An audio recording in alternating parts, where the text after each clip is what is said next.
Lezzet geçidine hoş geldiniz. Bugün sizler için dışarıda yediklerinizi aratmayacak harika bir köfte ekmek tarifi hazırladım. Az malzemeyle zaman almayacak köfte ekmek tarifi için videoyu sonuna kadar izleyin. Hemen yapım aşamalarına geçelim.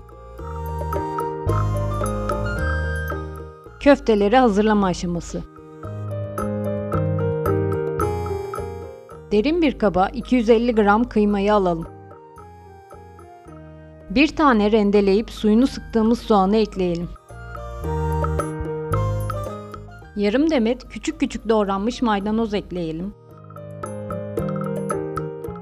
Ekmek içlerini biraz suda ıslatıp bu şekilde küçük küçük parçalayarak kıyma harcımıza ekleyelim. Ekmek içi yerine dilerseniz galeta unu da kullanabilirsiniz.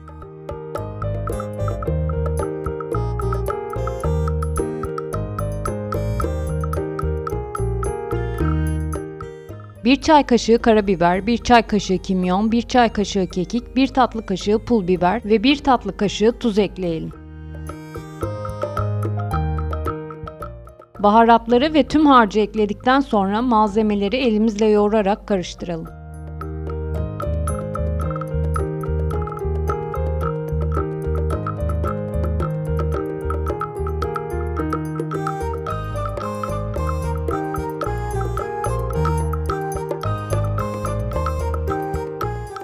Köfte harcımız hazır.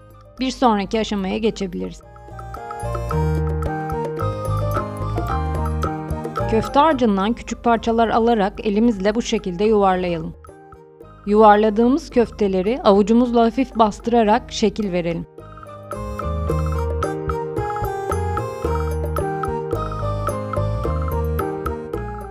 Köfte harcı bitene kadar aynı işlemi tekrarlayalım.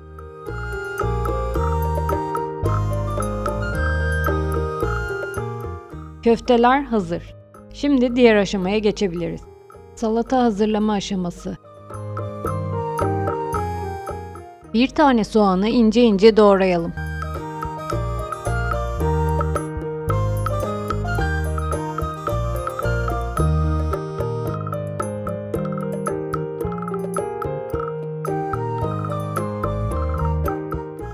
Doğradığımız soğanları tabağa alalım.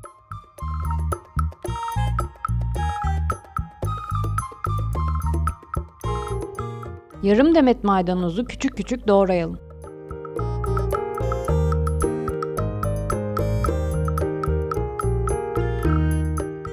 Doğradığımız maydanozları tabağa alalım. Bir tutam tuz serpelim. Bir tatlı kaşığı sumak ekleyelim. Soğanları ve maydanozları sumak ve tuzla karıştıralım. Soğanları bu şekilde parçalara ayıralım.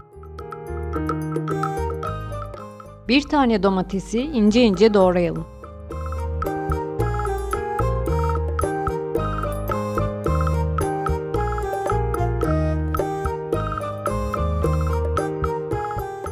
Doğradığımız domatesleri salata tabağına alalım.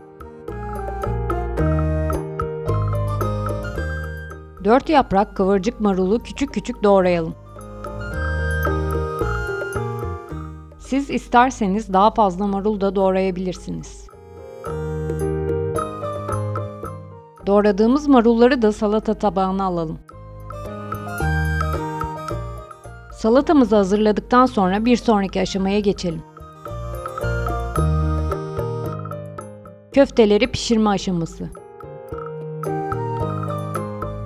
Ocağa aldığımız tavaya yarım çay bardağı sıvı yağ ekleyip ısıtalım. Yağ ısındıktan sonra köfteleri yerleştirelim.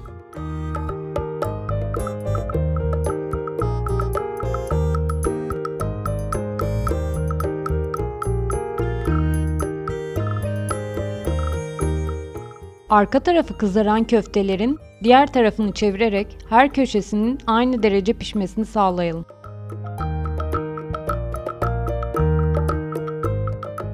Tüm köfteler pişene kadar aynı işlemleri tekrarlayalım.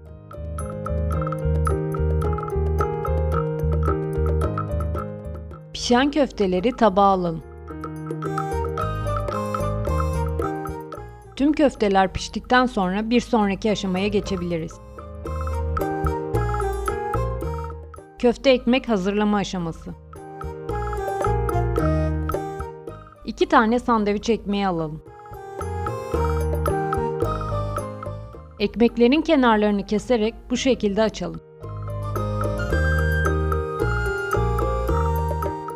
Ekmeğin iç tarafını köftelerin yağına batıralım.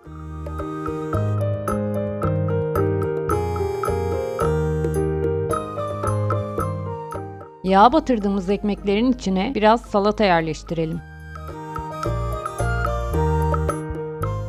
Soğanların üzerine köfteleri yerleştirelim. Köftelerin üzerine domatesleri ekleyelim. Son olarak marulları da ekleyelim.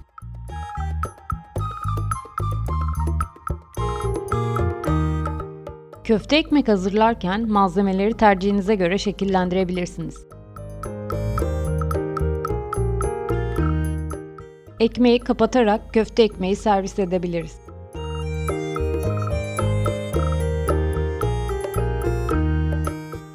İkinci servis önerisi. Ekmeğin arasına salata ekleyelim.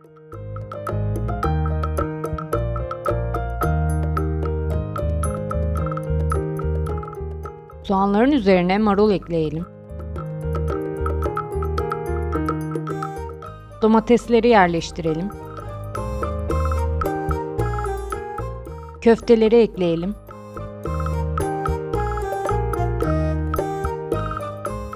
Ekmeği kapatarak köfte ekmeği servis edelim.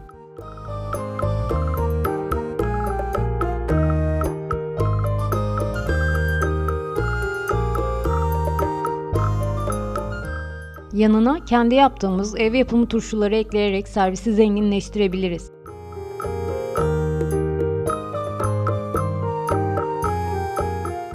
Çok pratik yemek tarifleri ve sunum önerileri için lütfen önceki videolarıma da göz atın.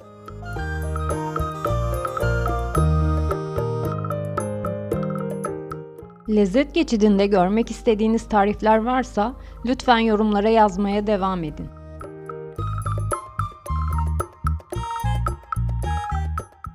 Kanalıma abone olarak güncel tarifleri ilk izleyen siz olabilirsiniz. Bir sonraki lezzetli tarifimde görüşmek üzere.